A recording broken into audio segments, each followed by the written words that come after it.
Welcome to you. स्वागत है आप सबों का हमारे YouTube channel Bihar education hub पे। तो आज मैं आप लोगों के लिए लाया हूँ हड़प्पा सभ्यता का नेक्स्ट पार्ट, और इस पार्ट को देखना बहुत इंपॉर्टेंट है, इसलिए आप लोग वीडियो को शुरू से लेके अंत तक देखें। अगर जो भी स्टूडेंट न्यू है तो प्लीज़ सब्सक्राइब बटन को प्रेस कर दें। और मैं आपको यहाँ पे फुल डिटेल में बताने जा रहा हूँ, इसलिए आप वीडियो को ज़रूर देखें ताकि आपको कुछ समझ में आ जाए, और पीडीएफ के माध्यम से आप इसे अपना हार्ड कॉपी भी तैयार कर सकते हैं। जिन भी स्टूडेंट को टेस्ट सीरीज में या फिर पीडीएफ नोट्स चाहिए तो प्लीज़ नीचे जो ब्लिंक कर रहा है उस कॉन्टेक्ट नंबर पे आप संपर्क कर सकते हैं। तो चलिए हम लोग स्टार्ट करते हैं। आज हम लोग देखेंगे हड़प्पा सभ्यता के तहत में नगर योजना के बारे में। तो नगर योजना में ये नगर योजना क्यों इसका बेहतर था, यहाँ पे कौन कौन सी व्यवस्था अच्छी थी, इसके बारे में जानिए। उसके बाद आपको खुद ब खुद पता चल जाएगा कि ये एक नगरीय सभ्यता थी।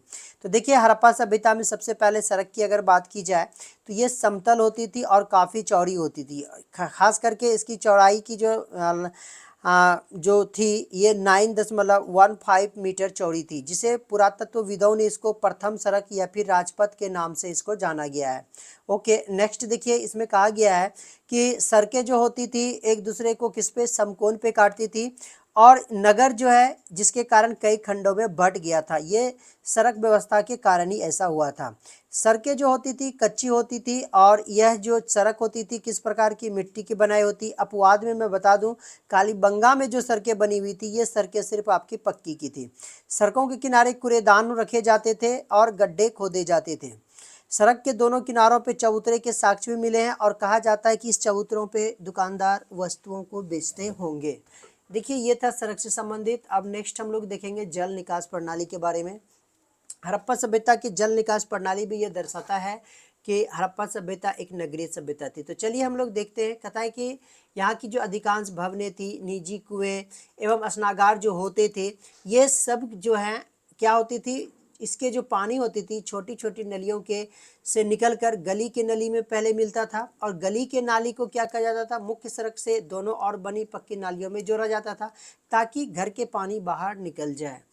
अब देखिए, इस नलियों की सफाई के लिए कूड़ा करकट अगर उसमें गिर गया है तो बीच बीच में क्या बनाया जाता था, एक हॉल बना दिया जाता था ताकि समय समय पर उसको साफ किया जाए।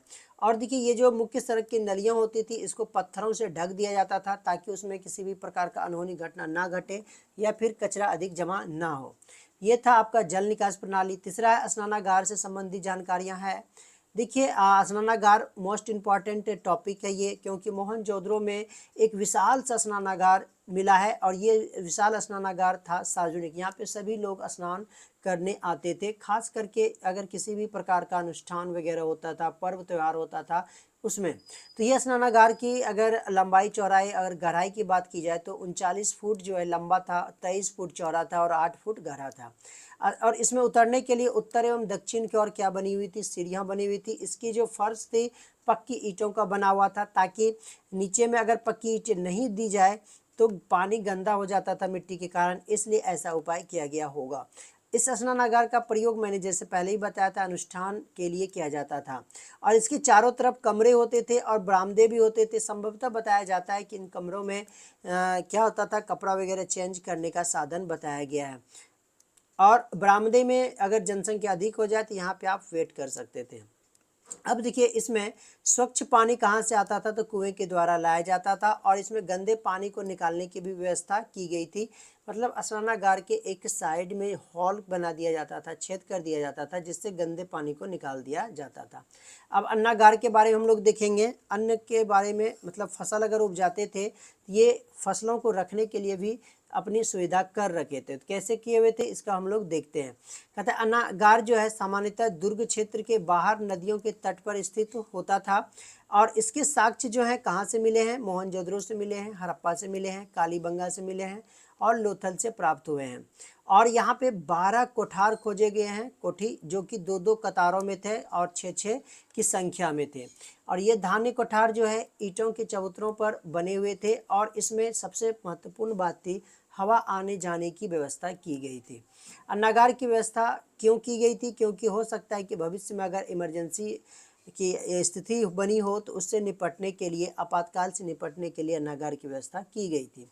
नेक्स्ट देखिए हम लोग चलते हैं हड़प्पा सभ्यता के सामाजिक जीवन के बारे में। काफ़ी इंपॉर्टेंट है सामाजिक जीवन।